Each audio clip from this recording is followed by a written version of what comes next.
gente viu na semana passada a experiência da comunidade terapêutica e da psicoterapia institucional, né, que queriam fazer um reformismo no hospital, né, assim, considerava o hospital que estava adoecido por aquelas condições, mas ainda assim não questionavam a existência do hospital como um problema, né.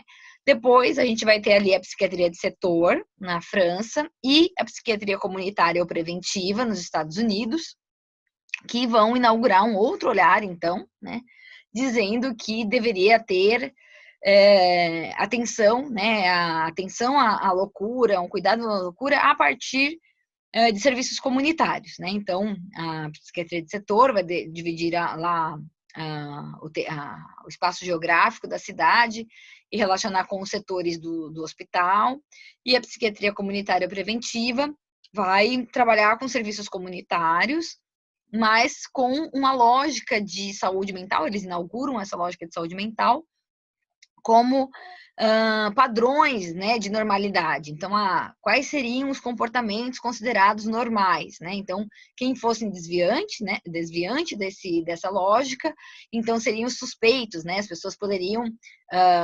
denunciá-las, né? Não era uma denúncia jurídica, mas, enfim, era um tipo de alerta que se fazia, olha, aquela pessoa ali, eu tô vendo esse tipo de comportamento, né? E aí havia, então, uma intervenção com uma lógica de prevenção, né?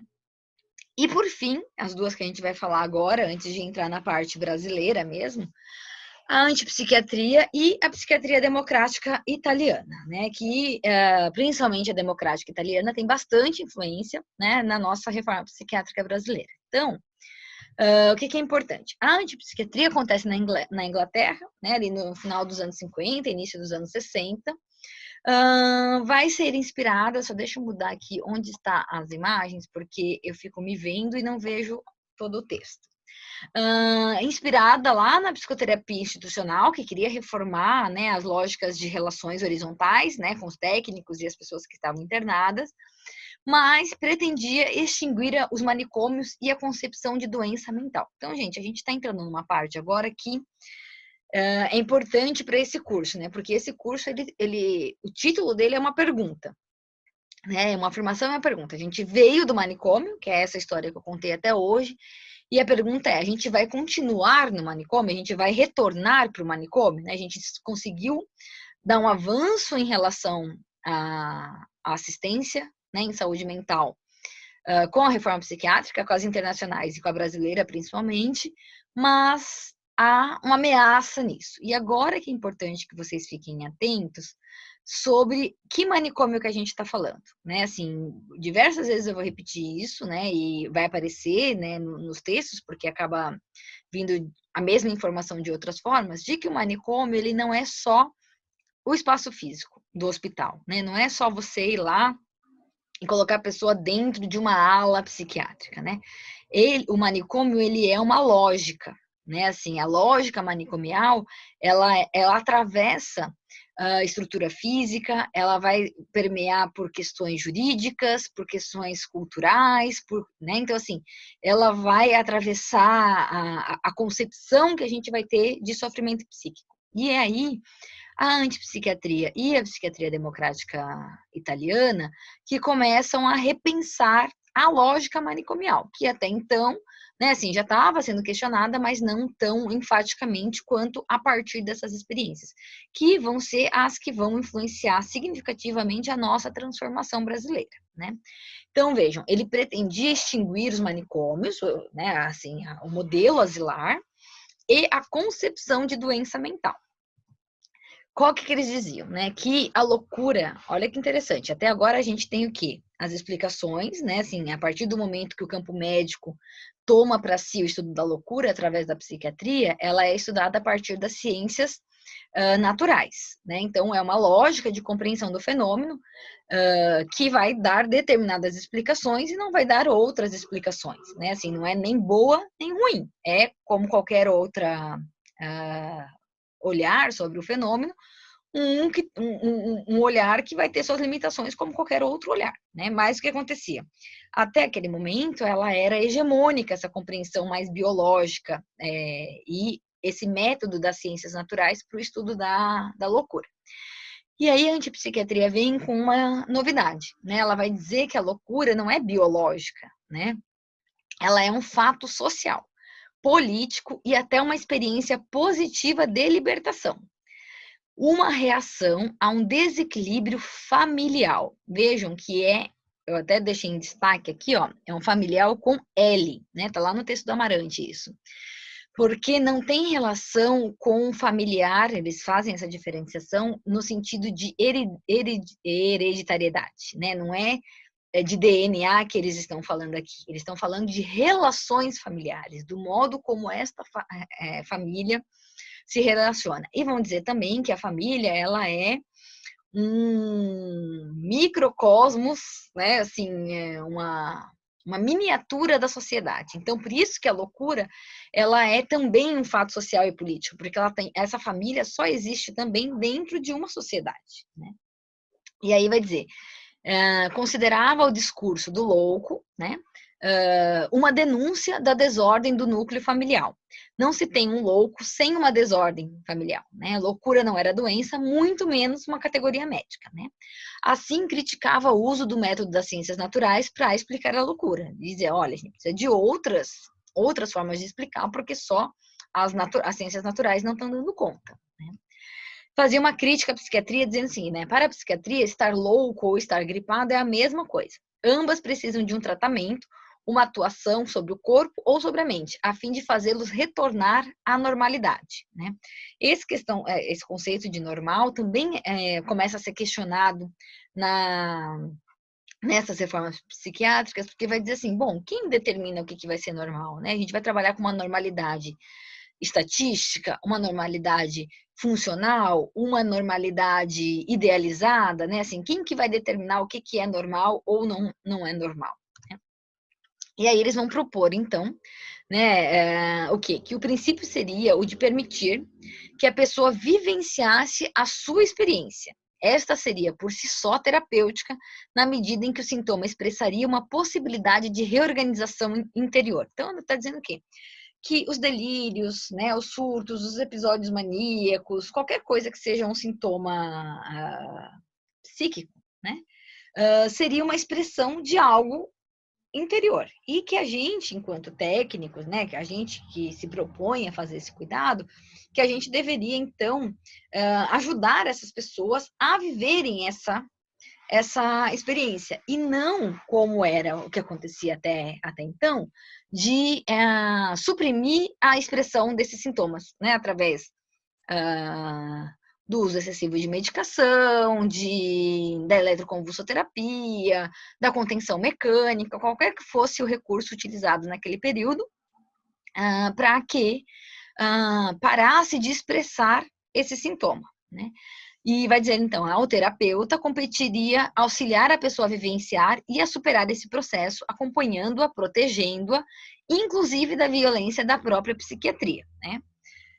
E isso, gente, é muito inovador, né? Porque, imagina, os caras estavam dizendo assim, gente, isso que a gente está fazendo, a gente atrapalha o processo de melhora da pessoa, porque a gente não deixa ela se expressar, né? E aí, como é que eles faziam isso, né? Eles também foram inspirados nas comunidades terapêuticas, né? Através da democratização das relações institucionais, né? E também fora do hospital, em unidades abertas de tratamento, por exemplo, no modelo de hospital-dia, né? Faziam grupos, atendimentos de família, reinserção comunitária, ou seja, faziam, não é uma negação, acho que isso é uma coisa importante, eu não sei se cheguei a falar na aula passada. Quando a gente está falando de um outro olhar sobre a loucura, né, sobre o sofrimento psíquico, a gente não está minimizando a expressão desse sofrimento, né? A gente não está banalizando a expressão desse sofrimento. Não quer dizer que está tudo bem, né? O que a gente está dizendo é que, considerando que é uma expressão humana de um sofrimento, de uma constituição psíquica dela, o que nos cabe fazer? Né? Assim, a gente não vai negligenciar, dizer, não, tudo bem, o cara ficar ali ouvindo vozes, mas se cortando inteiro e tentando se matar. Não, não é isso que a gente está falando, a gente está dizendo o quê? Qual é a nossa possibilidade de intervenção que a gente não diminua essa pessoa, que a gente não ignore a potencialidade dela também, né? Então, assim, são coisas muito distintas, né? Assim, algumas pessoas confundem, acham que a gente que vai falar assim de um novo modelo de cuidado, a gente está banalizando o sofrimento, e não é verdade, né? Nem o sofrimento e nem os recursos terapêuticos que a gente tem, por exemplo, né? Medicação, ou internação, né? Não é levantar uma bandeira contra esses recursos, pelo contrário, é utilizar esses recursos de uma forma que potencialize esse sujeito, né? Que seja um recurso terapêutico mesmo, né? E aí, então, a gente tem a psiquiatria democrática italiana, que tem o precursor, que é o Franco Basaglia. Existem outros psiquiatras também, né, que lá pelas tantas vão representar, né, a transformação acaba sendo na Itália toda, mas ele ficou ali como o principal transformador, idealizador dessa lógica, né? Então, foi uma pessoa que já tinha uma tendência mais libertária, né, de questionamento do modelo de sociedade que a gente vivia, né? Então, ele foi preso na juventude por participar da resistência italiana, né, que era um movimento civil contra a aliança com o nazismo, né? Após a guerra, trabalhou por 12 anos em universidades e, em 1961, assume a direção do Hospital Psiquiátrico de Gorizia, né? Seu primeiro contato com os internos o fez lembrar dos tempos em que estava preso. E aí tem a fábula do Homem da Serpente, que também está ali no livro do Amarante, que está lá nas referências depois. E eu vou ler para vocês, porque eu acho que é muito forte, muito simbólico a relação que ele faz, né? E que ele vai também... obviamente que essa fábula já vai contar do olhar dele sobre o processo, né? Sobre a transformação que ele está prestes a fazer, né? Então, olha, a fábula é assim, né? O Homem e a Serpente. Um conto oriental relata a história de um homem que andava enfrentando-se com uma serpente. No dia em que nosso homem dormia, a serpente, deslizando por sua boca entreaberta, foi colocar-se em seu estômago, e desde então dedicou-se a ditar ali sua vontade àquele desgraçado que se converteu em seu escravo. O homem se encontrava à mercê da serpente. Não era dono dos seus atos. Até que, um belo dia, o homem voltou a sentir-se livre. A serpente tinha partido, né? Então ela comandou ele um tempo e foi embora. Mas, de repente, deu-se conta de que não sabia o que fazer com a sua liberdade. Durante todo o tempo que a serpente havia mantido sobre ele um domínio absoluto, o homem havia se acostumado a submeter por completo a sua vontade, desejos e impulsos da serpente, e por isso havia perdido a faculdade de desejar, querer e atuar com autonomia. Ao invés da liberdade, só encontrava o vazio. Mas, com a partida da serpente, perdeu sua nova essência, adquirida durante seu cativeiro. E foi necessário que aprendesse a reconquistar, pouco a pouco, o conteúdo precedente e humano da sua vida. E aí, como é que ele vai fazer o processo de transformação, né? Ele vai iniciar ali nas comunidades terapêuticas e na psicoterapia institucional, né?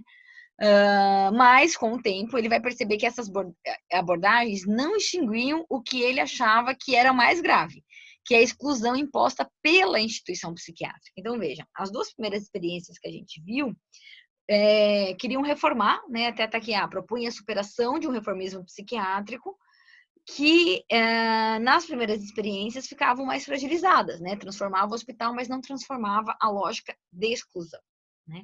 E aí que ele vai pegar firme nesse conceito e vai falar, não, peraí, a gente tem que rever o lugar da instituição como uma prática legitimada de exclusão das pessoas, né? Então, ele propunha a superação do reformismo psiquiátrico, pois entendia que mesmo com boas intenções, né, o saber psiquiátrico e técnico estaria sempre a favor do contexto social que estavam incluídos, né? Então, não era neutro. Isso é uma coisa que a gente sempre repete, né, gente? Nada é neutro. Tudo do lugar que você fala, você está falando a partir de uma racionalidade. Essa racionalidade vai ser influenciada pela tua história de vida, pelas coisas que você estuda, pelo contexto político, né, pelas constituições que você vai tendo e você vai acabar se posicionando, né, por exemplo, numa situação como essa, a partir de ideais que você tem. Bom, o que eu acredito que um ser humano merece de tratamento, né? Como é que eu acredito que isso deve ser feito, né? Então, isso é para qualquer área, né? Vai falar, então, né, que o saber psiquiátrico, isso a gente repete bastante agora na questão da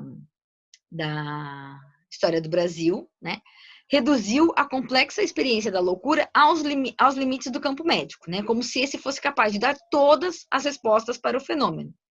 E propõe, sim, então, um olhar sobre a loucura que considerasse outros saberes, né? Depois ele vai ser influenciado pela sociologia, pelo existencialismo, antropologia, né? Por uma série de ciências humanas diferentes só da medicina, né? E vai dizer o seguinte, que a psiquiatria clássica, então isso eu já falei, mas eu vou repetir, quando a gente está falando de psiquiatria, a gente não está criticando as práticas psiquiátricas e todas elas, né? A gente está falando de uma racionalidade originária lá do século XVII, XVIII, que teve impacto e ainda tem, né? Assim, hoje em dia em algumas tem raízes, né? As raízes ainda aparecem, né? Na atualidade, que vai considerar um olhar mais reduzido e mais de uma certa forma, mais normalizador de condutas humanas, né? Que é a sua origem da psiquiatria clássica, que é isso que os autores falam. Psiquiatria clássica, psiquiatria tradicional, é esse recorte que a gente está falando, né? Então, ele vai dizer o seguinte, que a psiquiatria clássica colocou o sujeito entre parênteses, né? E a proposta do Basaglia era o quê? Colocar a doença mental entre parênteses, né? E ocupar-se de tudo que diz respeito ao sujeito e não apenas a sua descrição psiquiátrica. Ou seja, diante de uma pessoa com determinados sintomas que podem ser descritos, né? Hoje a gente tem ali os manuais o manual de psiquiatria, né? O DSM, que o olhar para aquela pessoa não seja um olhar só de descrição de sintomas, mas que se olhe todo o seu contexto de vida, a sua história, e possa também, então, tentar entender o que aquele sintoma quer dizer, né? O que aquele fenômeno está falando dessa pessoa, né? E ele vai dizer, o fenômeno é construído pelo observador, ou seja, a gente tem que ter um olhar sobre aquilo ali, né? E só existe na inter-relação com o mesmo, ou seja, a gente sempre está olhando a partir de algum lugar, de alguma racionalidade, né?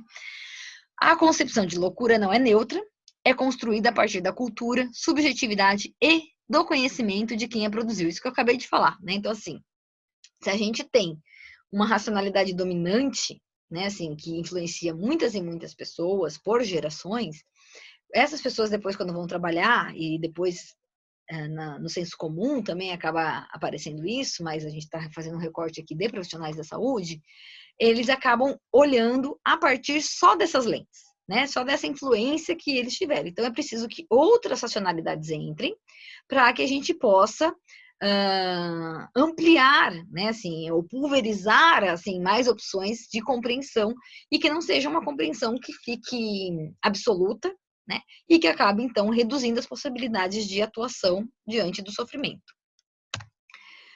E aí, então, ele propunha a superação do aparato manicomial. Por isso que aqui que eu digo que o que não é só a estrutura física, né? Ele vai dizer a construção física do hospício, tanto que no Brasil não pode mais construir um hospital só para psiquiatria, né, com características asilares, né?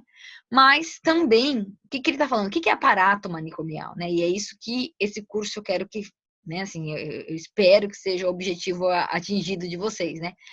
Que ele é mais do que o prédio, mais do que o hospital, né? Então, é um conjunto de saberes e práticas científicas, sociais, legislativas e jurídicas que baseiam a vivência de um lugar de isolamento, segregação e patologização da experiência humana. Ou seja, é tudo aquilo que naturaliza ou limita a compreensão sobre a loucura, que patologiza as experiências humanas, né? Assim, e que vai marcar como principal instrumento a questão do isolamento e da exclusão, né? Então, assim, o aparato manicomial, ele atravessa, tanto que hoje em dia A gente fala, por exemplo, né, uma expressão que tem aí na saúde coletiva, na saúde mental, a gente que é do campo da reforma, CAPS Comio, né? Por que a gente usa essa expressão? Porque o CAPS, ele é um dos serviços substitutivos, né?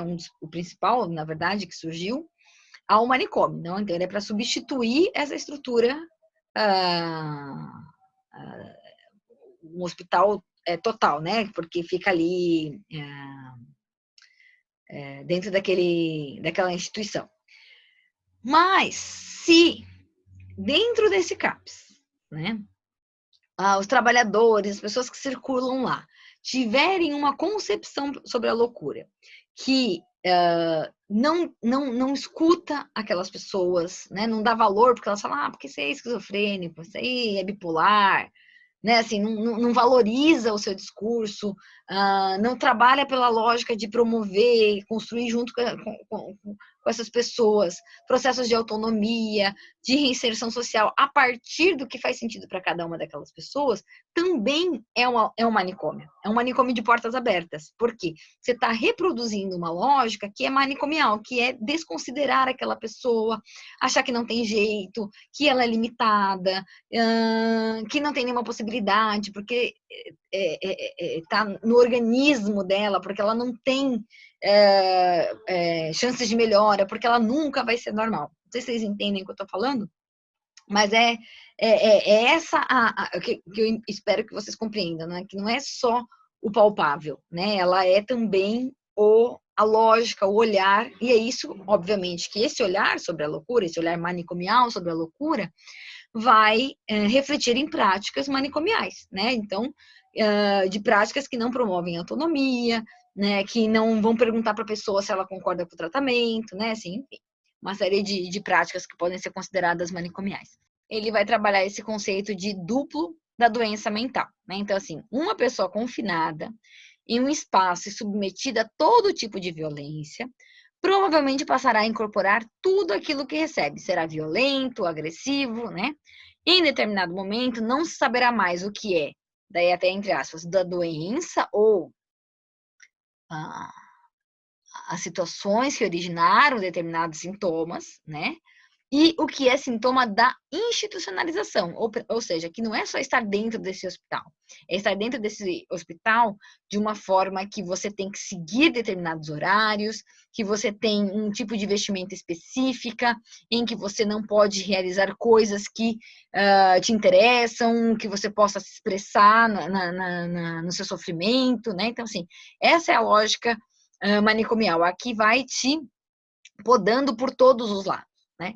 E aí ele vai usar, então, né, essa lógica de desinstitucionalização, que não é só deshospitalização, né? Não é só sair do hospital, ou depois a gente vai ver, né, no campo da reforma de uma forma mais ampla, não é só acabar com leitos psiquiátricos, mas é acabar com a lógica manicomial, né? Então, quando a gente está falando de desinstitucionalização, a gente está falando tanto dos muros do manicômio quanto a lógica manicomial. E aí a desinstitucionalização, então, é um processo teórico-prático, né, de desconstrução do hospital psiquiátrico e de toda a cultura manicomial, né? Auxilos, maus tratos, a associação com a periculosidade, a questão de que não fala coisa com coisa, né? Assim, todos esses preconceitos e estigmas vão estar associados nesse conceito de desinstitucionalização, né? Ele vai dizer, então, o lema é: a liberdade é terapêutica. É isso, né? Assim, é mais do que só acabar com o hospital, né? Com os muros, mas é acabar com a lógica, né? E aí, então, eu tenho aqui alguns relatos, né? Assim, quando ele assume em 71 o hospital de Trieste, ele vai encontrar uma situação, né? Tinha 1.101 pessoas internadas, separadas em pavilhões de masculino e feminino, e entre masculinos e femininos, dentre eles tranquilos e agitados. Uma equipe com 289 enfermeiros, 10 médicos, 4 assistentes sociais, 4 inspetores, 3 assistentes sanitários e um psicólogo. Na sua primeira mudança, ele faz o quê? Para cada 125 pessoas internadas, teria, então, um médico, um assistente para esse médico, um assistente social, um psicólogo e 122 enfermeiros, né? Então, assim, um upgrade em número de pessoas para fazer assistência, né?